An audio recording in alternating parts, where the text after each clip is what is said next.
Prométer, l'association vaudoise de promotion des métiers de la terre, les vins vaudois et leur vinothèque en ligne vauvin.ch et le label Vauplus certifié d'ici, qui garantit l'origine des produits du terroir vaudois, présente Agriculture durable.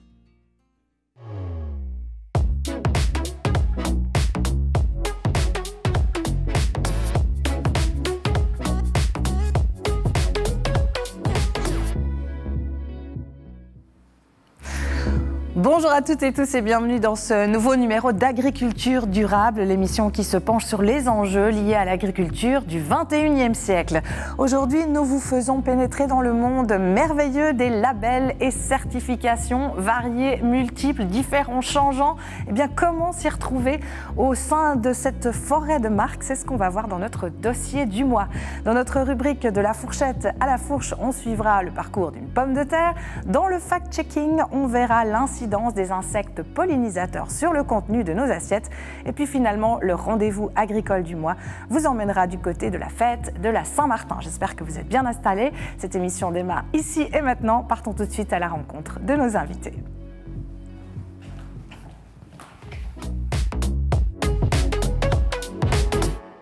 Bienvenue sur ce plateau, merci d'être avec nous aujourd'hui. Je commencerai par vous, Didier Castella, vous êtes le président du Conseil d'État du canton de Fribourg et conseiller d'État en charge de la direction des institutions, de l'agriculture et des forêts. Bonjour, bienvenue. Merci pour l'invitation. Avec vous, aujourd'hui sur ce plateau, Francesca Martini, vous êtes secrétaire générale de Régio Garantie Romandie. Bonjour Francesca. Bonjour. Et puis finalement, Luc Thomas, directeur de Prométer.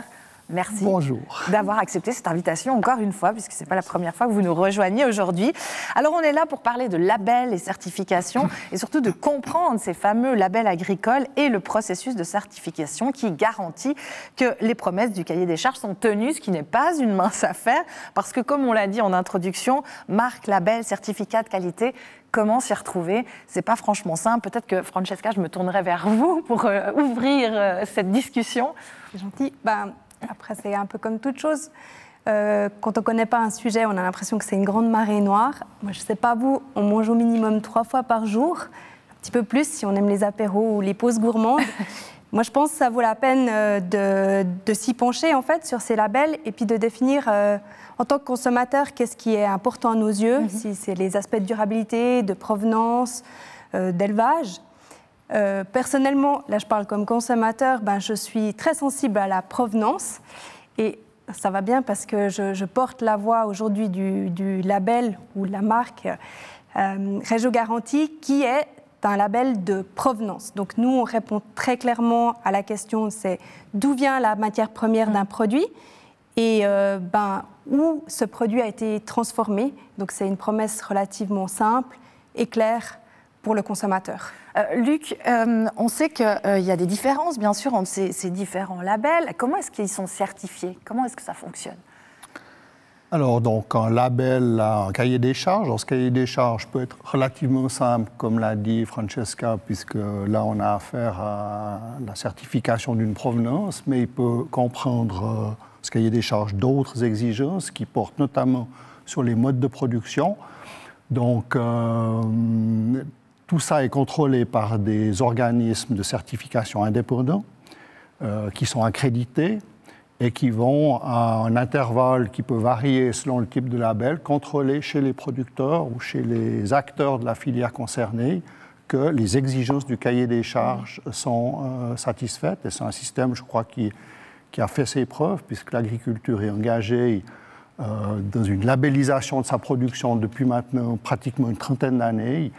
Et je n'ai pas souvenir qu'il y ait eu des critiques fondées sur la manière dont ces labels sont certifiés et garantis. Alors malgré tout, il y a quand même quelques critiques qui peuvent survenir et c'est surtout en général sur une espèce de surenchère, d'une inflation de la création des marques ou des labels qui apportent souvent un peu plus de confusion que de clarté aux consommateurs.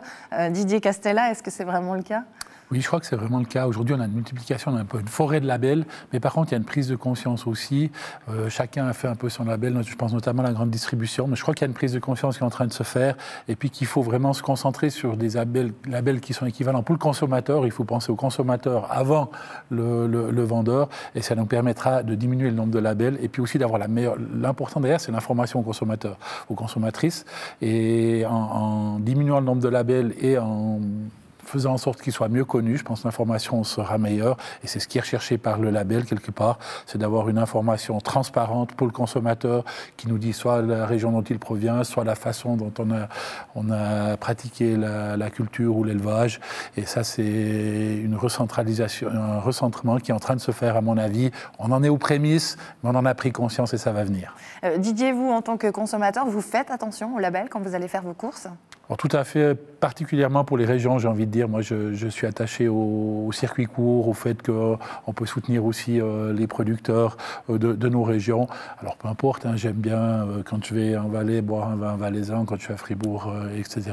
Mais quand il y a des assiettes régionales, des produits régionaux, là aussi sur les mets typiques, voilà, le mets de Bénichon, bien la Saint-Martin, eh bien, je préfère la manger là où est là son origine. Local, évidemment. Alors, justement, penchons-nous maintenant sur ces labels. Qu'est-ce que ça veut dire exactement qu'un label? Comment est-ce que ça fonctionne? Combien est-ce qu'on en trouve dans le domaine agricole notamment? Eh bien, réponse avec notre expert du jour. Un label agricole alimentaire, c'est 3 éléments. Un nom ou un logo, une promesse dans un cahier des charges ou plusieurs promesses, et un organisme de certification de contrôle indépendant. La Suisse compte 6 labels agricoles dans le domaine alimentaire au niveau fédéral.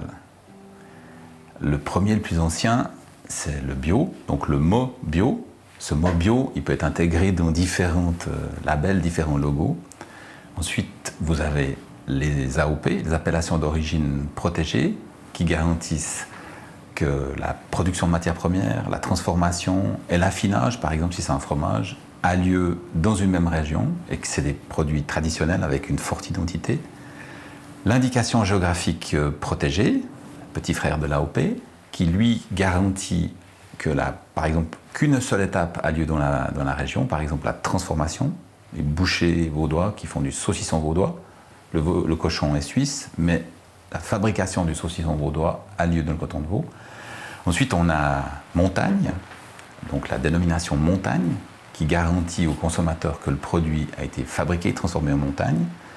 Alpage, qui garantit la même chose, mais de manière saisonnière, puisqu'en alpage, on est 100-120 jours. C'est en général des fromages d'alpage, avec également un système de certification.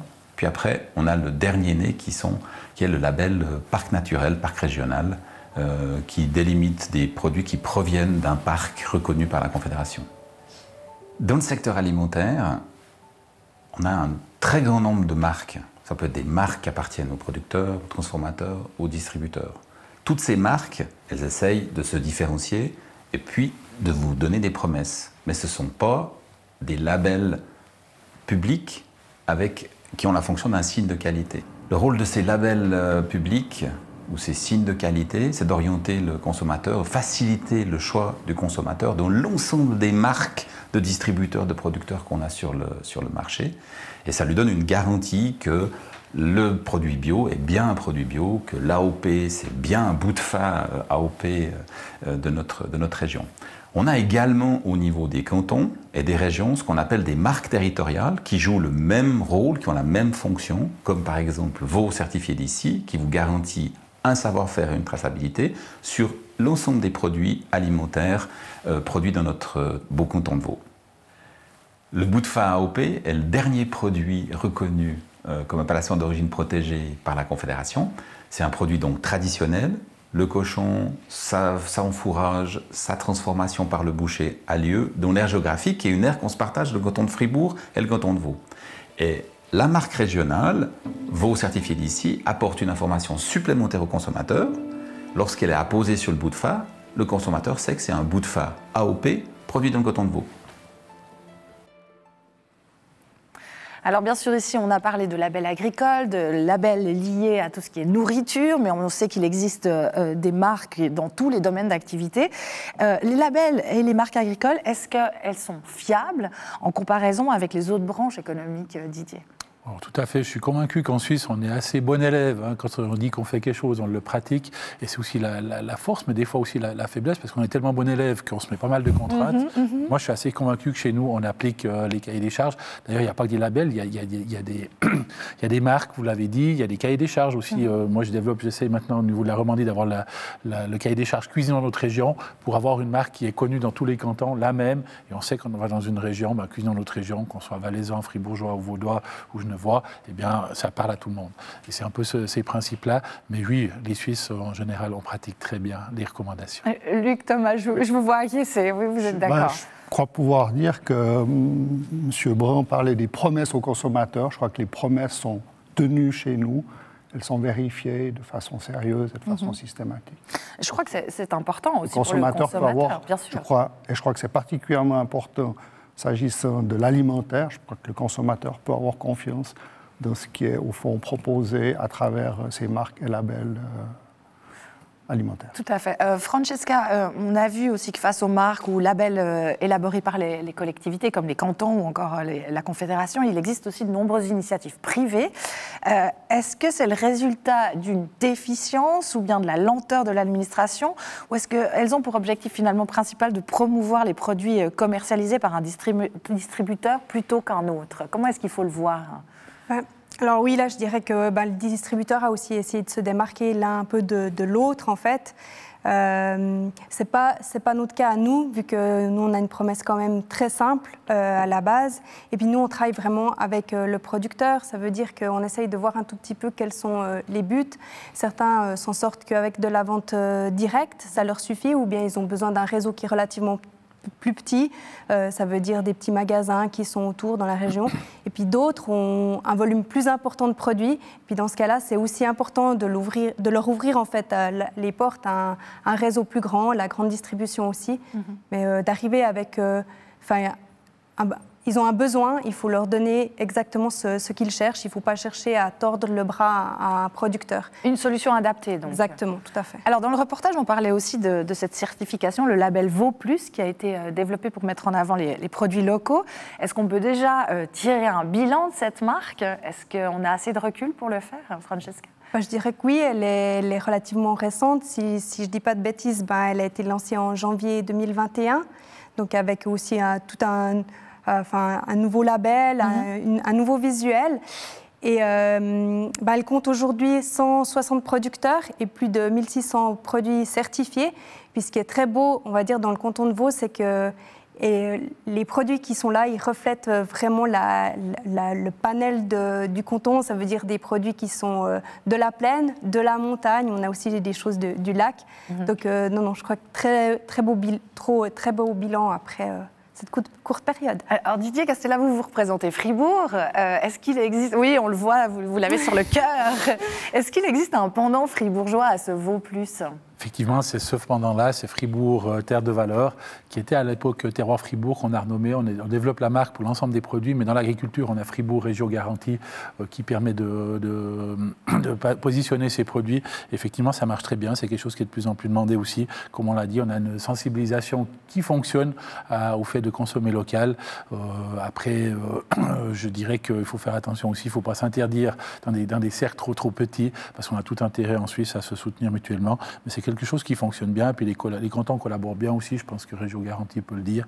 Et puis oui, c'est tout à fait salutaire. Par contre, ce que je voulais dire par rapport à ce qui a été dit avant, au niveau de l'État, de la Confédération, il n'a pas tout à fait le même rôle que les privés. Déjà, l'État, la Confédération, on a une législation qui interdit de faire certaines choses, qui permet de faire d'autres. Et puis après, on met des cadres très généraux, typiquement, voilà, une certification bio. Mais il faut laisser aussi l'innovation, la possibilité aux privés de se positionner dans un marché ou d'autre en fonction de ces typicités. Bien et sûr. ça, c'est pas le rôle de l'État. Alors moi, je n'opposerai pas, en tout cas, les labels étatiques ou collectifs aux labels privés. Je pense qu'on a besoin des deux. C'est plutôt un travail en commun, en fait, c'est ça que vous dites. Ou c'est un complément. C'est des étages un peu différents pour moi, pour pas les plus précis, en essayant toutefois d'être clair pour le consommateur et pas trop multiplier les informations qui apportent cette confusion qu'on a parlé tout à l'heure. Ce qu'on disait en début d'émission. Alors, je vous propose maintenant d'aller sur le terrain à Rossinière et à Coton afin de suivre la production de laitiva ainsi que de céréales, de graines et de légumineuses. Et on va voir comment les différents labels impactent le travail de ces agriculteurs. Ici, à Rossinière, dans le pays d'en haut, nous élevons une cinquantaine de vaches laitières et pendant l'été, nous fabriquons du fromage d'alpage laitiva. Chez DC Food, on produit et on commercialise des céréales, graines et légumineuses de production 100% vaudoise depuis 2018 et on est basé à Coton dans le canton de Vaud. Le fromage laitiva, en tout premier, c'est déjà un fromage d'alpage qui se fait avec du lait de vache. Nous trayons nos vaches le matin de bonne heure et nous mettons notre lait du soir et du matin dans un chaudron en cuivre, chauffé au feu de bois. Et c'est un fromage qui se fait déjà uniquement l'été, donc du 10 mai au 10 octobre. Et c'est aussi chaque famille fait son fromage. Nous ne mettons pas notre lait en commun avec d'autres alpages. Mais par contre, après, nous amenons nos fromages à la coopérative à Laitiva. Tous nos produits sont certifiés Vaud+, donc qui est la nouvelle marque régionale soutenue par le canton de Vaud. Donc il garantit que tous nos produits sont produits et transformés dans le canton.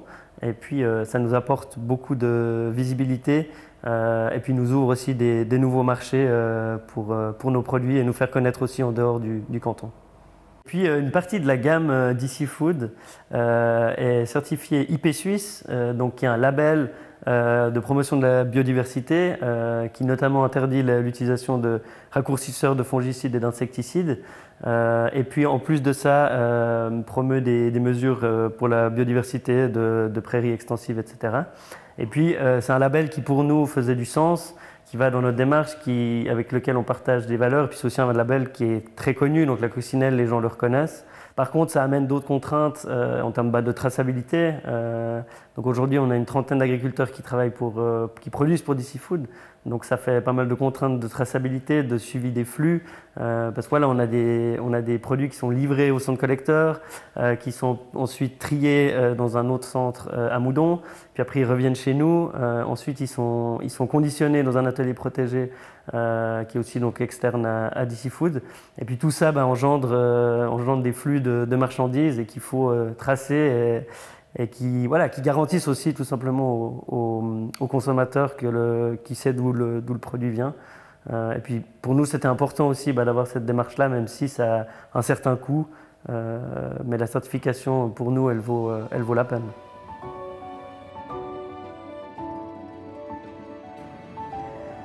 Laitiva est une AOP, une appellation d'origine protégée.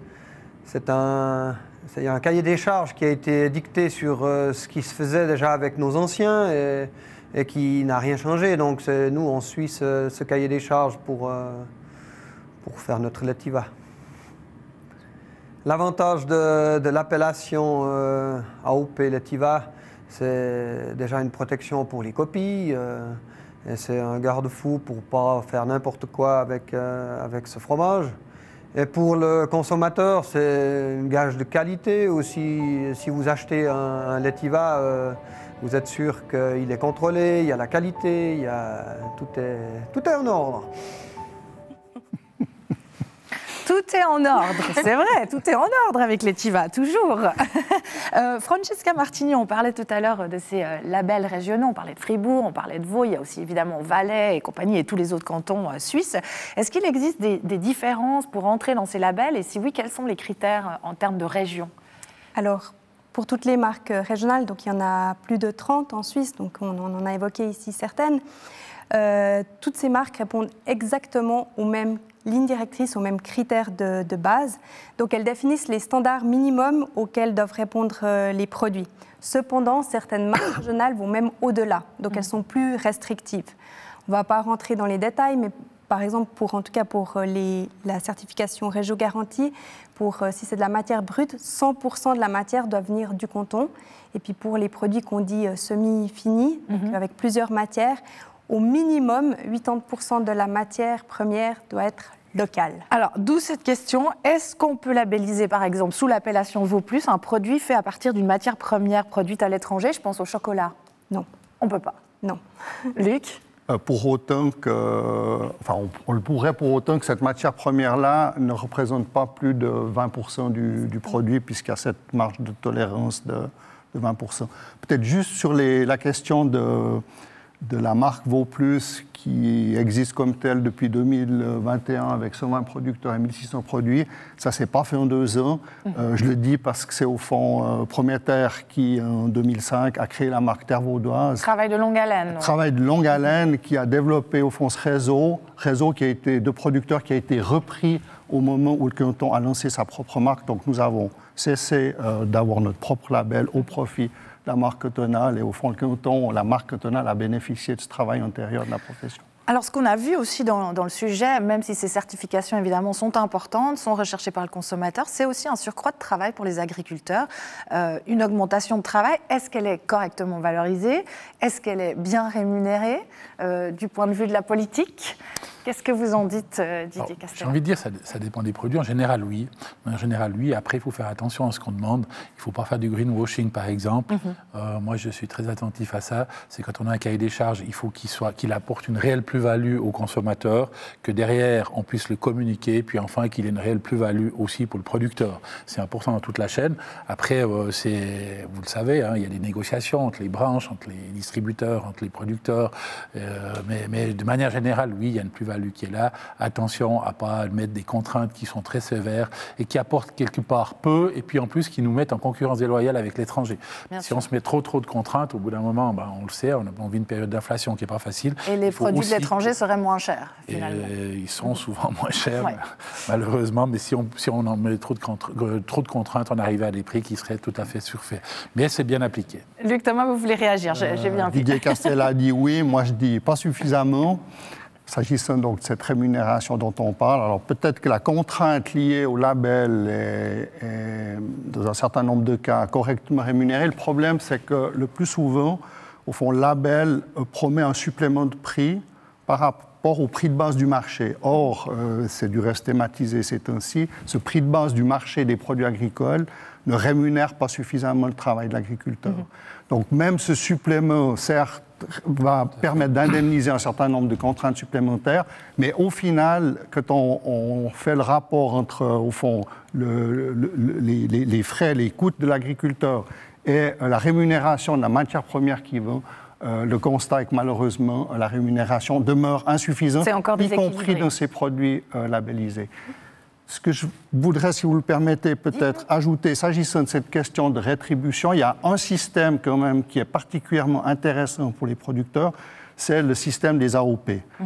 Pourquoi? Parce que c'est, au fond, c'est pas une marque qui est propriété du transformateur ou du distributeur, elle est, au fond, la propriété publique, elle est à disposition de ceux qui satisfont aux critères prévus par l'appellation.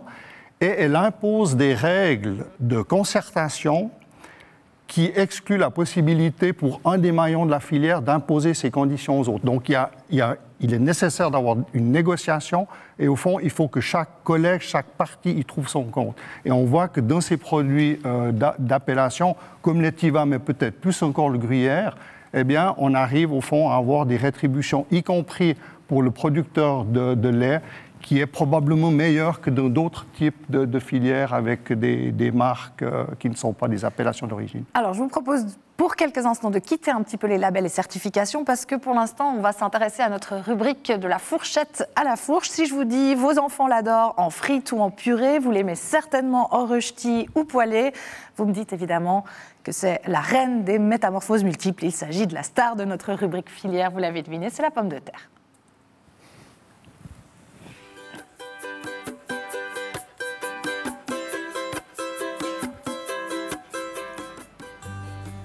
Pourquoi j'aime la pomme de terre? Parce qu'on peut tout faire avec et parce qu'on s'en lasse jamais.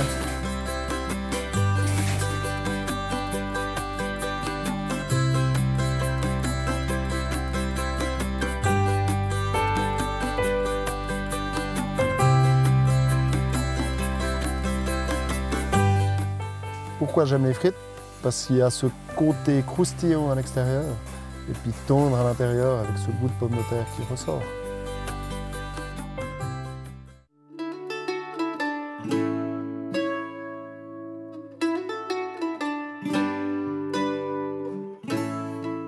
Ici, sur notre exploitation, on cultive différentes cultures.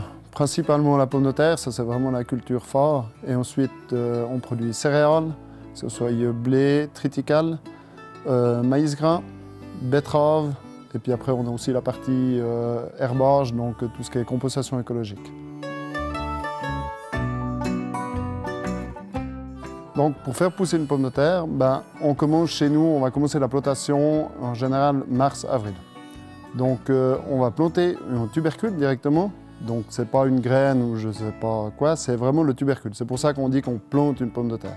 Ces tubercules, on les a achetés précédemment chez des sélectionneurs. Donc c'est des collègues qui vont produire uniquement des plants de tubercules qui sont sains, qui sont exempts de maladies. On commence à planter, donc c'est une simple machine en fait, qu'on plante dans le terrain.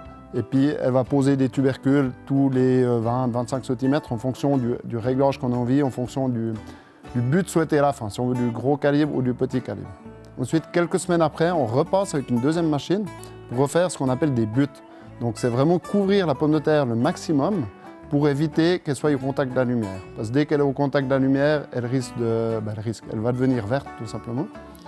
Et ensuite, après ça, en général, c'est environ autour de mai, les pommes de terre vont commencer à sortir de terre. Et puis c'est à ce moment-là que nous, on intervient vraiment, où on doit protéger la culture jusqu'à sa récolte. Donc protéger, ce que je veux dire, c'est protéger contre les ravageurs externes, contre les champignons, contre les virus, etc. Et puis aussi, on doit lui apporter à manger, surtout, et puis lui apporter à boire, si en fonction de la météo, si on n'a pas assez d'eau qui tombe du ciel. Fin juillet, début août, les pommes de terre vont arriver à maturité complète. Et en fonction du calibre recherché, on va broyer les rames des pommes de terre. Donc c'est le feuillage de la pomme de terre qu'on va broyer avec une machine pour justement stopper la croissance du tubercule et pour former une peau autour de ce tubercule qui ensuite va nous permettre de récolter la pomme de terre environ 3 semaines après ce travail. Mi-septembre, dès qu'on arrive à la récolte, on va tout simplement venir avec une machine qui va sortir les pommes de terre du sol. Donc on sort tout, la terre, la pomme de terre. Ensuite, cette machine va faire le gros du tri, donc elle va séparer les mottes des pommes de terre. Et ensuite, j'ai encore 5 personnes sur la machine qui va vraiment affiner ce tri et sortir encore la terre qui reste. Donc l'idée, c'est vraiment qu'il n'y ait plus que le tubercule à la fin de la machine.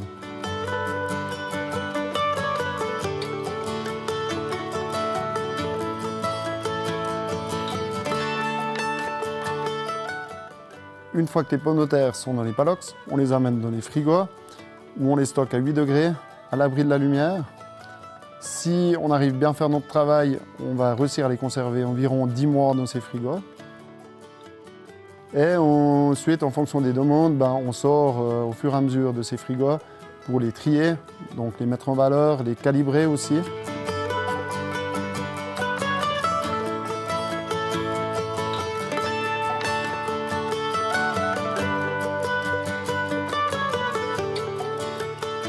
Une partie va être vendue directement et puis l'autre partie, on va dire les pommes de terre deuxième choix qui ne sont pas assez jolies pour partir dans le commerce, on va les revaloriser directement chez nous en frites. Donc tout simplement coupées et mis sous vide en frites. Et puis l'autre partie qu'on n'arrive pas à revaloriser, elle n'est pas perdue, elle part pour le bétail, pour les collègues aux alentours.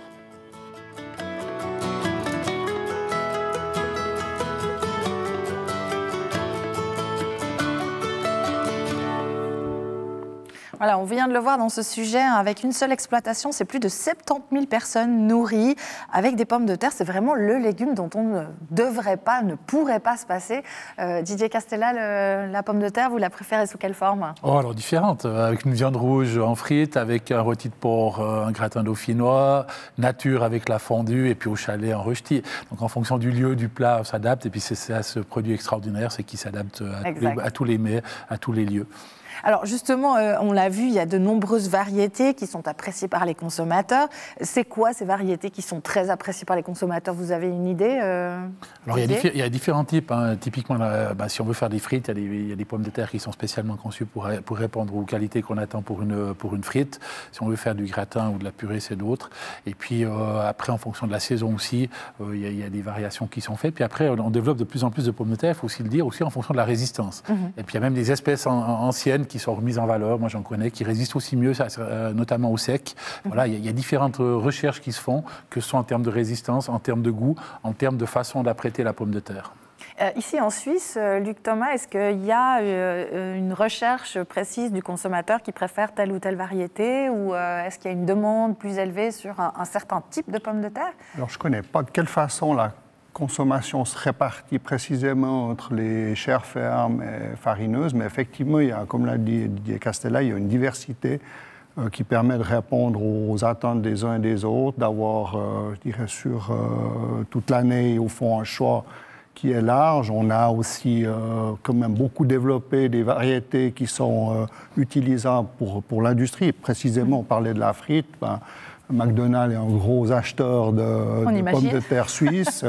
Et là, pour citer un exemple, il y a une variété Innovator qui a été développée parce qu'elle a une forme allongée qui permet d'être travaillée ensuite. C'est plus pratique pour les frites. Voilà, elle est, disons, adaptée à l'usage qu'on va en faire au final. Mais donc, on peut dire qu'on est un pays de la pomme de terre avec une offre, un panel de variétés qui est là pour répondre à la fois aux besoins du consommateur final et puis de l'industrie de transformation. Francesca, est-ce qu'il y a aussi des labels spécifiques aux pommes de terre, des choses qui sont définies dans ce sens-là? Ça existe? Alors là, je peux pas répondre, je crois pas. Nous, on a des pommes de terre qui sont certifiées, surtout si elles vont dans la grande distribution, mais visiblement qu'elles... Didier a la réponse. Non, je n'avais pas parlé des labels, mais on a des exigences. Et puis là, en tant que consommateur et puis les grands distributeurs, on a un rôle à jouer. On a des exigences sur le calibre, sur la vue qu'elle a. Et aujourd'hui, on parle aussi de lutter contre le gaspillage. Et là, peut-être, on est aussi parfois trop exigeant, notamment sur la pomme de terre. Des pommes de terre qui sont bonnes, qui n'ont aucune perte de qualité parce qu'elle n'a pas une bonne couleur, un parce aspect visuel. Elle est trop petite ou trop grande, et bien elle part en déchet quelque part où elle est sous-valorisée. Et ça, c'est dommage. Et là, on a aussi une prise de conscience à faire en tant que consommateur. Alors là, on l'a bien vu dans le sujet, il n'y a rien qui se perdait, parce que même les pommes de terre qui ne pouvaient pas être utilisées pour la consommation humaine partaient pour...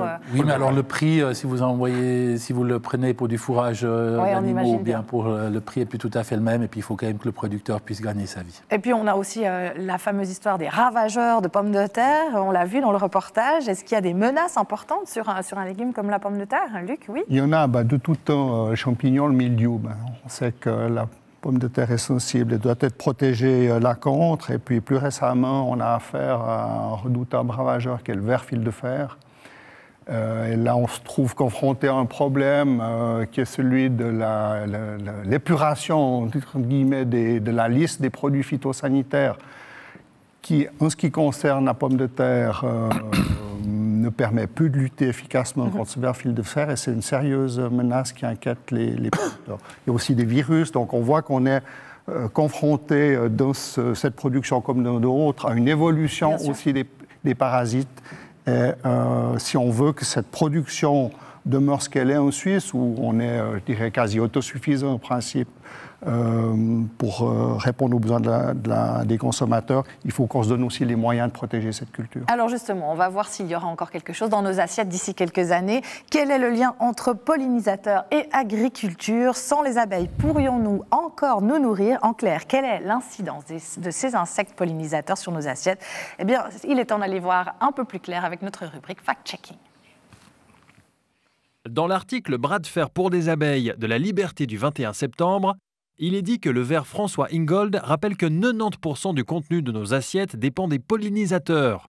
Un chiffre évidemment fantaisiste, puisque de nombreux aliments comme la viande, le poisson, les fruits de mer, les fromages ou les laitages ne sont pas concernés par ce phénomène. Le propos n'est pas de minimiser l'importance des insectes pollinisateurs, mais d'avoir une vision objective de la situation. Car il est commode de ranger les agriculteurs sur le banc des accusés avec une relation simpliste entre la mort des abeilles et les pesticides pour aboutir à la conclusion que nous allons tous mourir de faim. C'est oublier, d'abord, que les abeilles sont avant tout victimes d'un parasite nommé varroa et d'autres prédateurs préoccupants comme le frelon asiatique. C'est oublier aussi que les agriculteurs dépendent trop des insectes pollinisateurs pour sous-estimer leur importance. Au cours des dernières années, les pratiques agricoles ont d'ailleurs su évoluer radicalement pour répondre aux défis écosystémiques.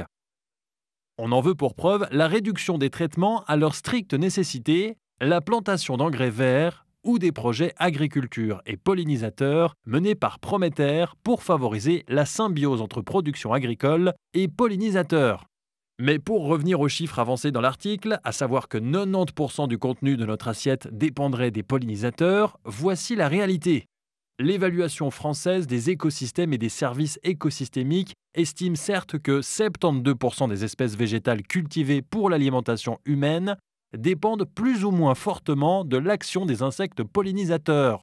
Mais en englobant tous les aliments, et pas seulement ceux d'origine végétale, ce chiffre tombe à 35%. Bien loin des prétendus 90%. Alors, on a bien vu dans le sujet qu'il y a vraiment une confusion généralisée entre le contenu de l'assiette, qui peut contenir évidemment du poisson, de la viande et laitage, mais aussi des cultures végétales, et puis une méconnaissance du processus de pollinisation qui est fait par des animaux, mais qui peut aussi être fait par d'autres éléments. Francesca Martini, est-ce qu'on peut dire que la biologie, c'est une science qui est mal enseignée chez nous ? Non, je crois pas. Je crois que c'est plutôt la joie de la statistique, non? Alors, c'est les statistiques qui sont mal enseignées chez nous. Mais bon, alors en termes de... Je pense justement qu'au niveau scolaire, on a beaucoup de matières, beaucoup de choses. Les enfants sont bien renseignés. Après, au niveau plutôt agriculture et tout, peut-être que des cours de cuisine seraient nécessaires. Ça donnerait quand même... beaucoup de renseignements. Les jeunes, on voit, ils se détachent un peu de ça. Ils ne savent pas forcément comment les produits simplement grandissent. Donc oui, une réintroduction obligatoire des cours de cuisine, je pense que ce serait assez... Un lien avec la terre, en fait. Tout à fait. C'est ça, de comprendre comment les choses se passent. On parle aussi dans le sujet du projet agriculture et pollinisateur qui est géré par Prométer. C'est quoi les objectifs de ce projet et quels sont ses résultats, Luc ? Alors l'objectif, c'est déjà d'éviter les tensions qui sont nées entre agriculteurs et apiculteurs. Il y a quand même eu des attaques du monde apicole à l'égard de l'agriculture. Renouer le dialogue, donc. Pardon ? Renouer le dialogue. Renouer le dialogue, donc c'est, je dirais, une bonne manière de renouer le dialogue que de travailler sur un projet commun. Ce projet vise précisément à, au fond, favoriser le maintien des abeilles chez nous. Alors ça passe par, il n'y a pas que l'agriculture qui est concernée, mais ça passe dans l'agriculture par un certain nombre de mesures, si on veut faire simple, qui favorisent la mise à disposition de nourriture pour les abeilles. C'est des plantes qui viennent aux fleurs et sur lesquelles les abeilles peuvent ensuite s'alimenter. Et puis ça passe aussi par la création dans la nature d'endroits où les abeilles on peut installer des ruchers, où elles peuvent nidifier s'il s'agit des abeilles sauvages. Et puis ça passe aussi par des mesures agronomiques de protection des plantes qui évitent au fond d'aller traiter avec des insecticides lorsqu'on est en période où les abeilles pourraient être victimes de ces traitements. Donc il y a tout un panel de mesures qui a été mis en place. Donc on travaille, effectivement c'est né chez nous, mais on travaille avec plusieurs cantons sur ce projet. Et je dirais un premier résultat, c'est qu'au fond la compréhension mutuelle entre agriculteurs et apiculteurs s'est quand même fortement améliorée. Didier Castella, très rapidement, une réaction à ce que vous venez d'entendre. Est-ce que c'est important d'avoir des projets de Très rapidement, sorte? déjà, merci de remettre l'église au milieu du village et la vérité. Les agriculteurs ont fait l'effort. Maintenant, on a une série de produits qui étaient problématiques, qui ont été interdits. L'agriculture ne les utilise plus. Par contre, on a un problème de concurrence quasiment déloyale avec les autres pays voisins. C'est qu'on est très lent dans l'homologation de nouveaux produits qui sont moins nocifs. Et si on veut sauver la pomme de terre, la production et les abeilles, il faudra qu'on accélère là et puis qu'on soit aussi compétitif que dans les autres pays voisins et qu'on puisse produire chez nous en respectant la nature et évidemment les abeilles. Mais pour ça, il faut qu'on ait accès à ces produits, sinon il n'y aura plus de producteurs.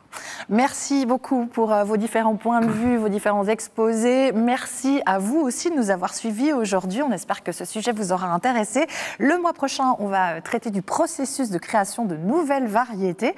Et on va l'illustrer par la thématique de la betterave, un légume qui doit faire face à l'apparition de nouveaux ravageurs et au retrait de certains produits phytosanitaires, comme vous venez de le dire.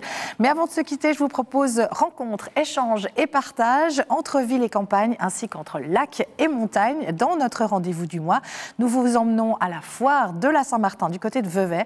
Et c'est avec ces images que nous allons vous dire au revoir et vous donner rendez-vous le mois prochain. À bientôt. Chaque deuxième mardi du mois de novembre, la place du marché de Vevey s'anime pour accueillir la foire de la Saint-Martin. Événement important de l'automne, elle permet la rencontre entre fermiers de montagne, vignerons et pêcheurs du Léman et rassemble marchands et badauds autour de produits du terroir. Dégustation de papais vaudois, bœuf à la broche, vin de la région.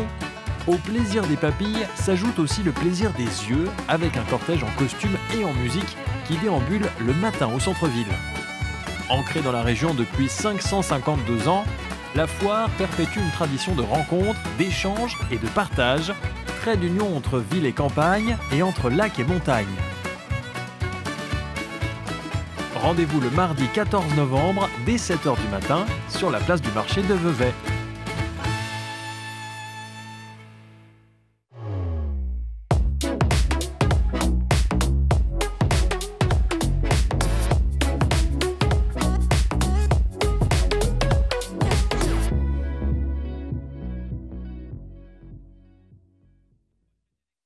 Prométer, l'association vaudoise de promotion des métiers de la terre, les vins vaudois et leur vinothèque en ligne vauvin.ch et le label Vauplus certifié d'ici, qui garantit l'origine des produits du terroir vaudois, présente Agriculture durable.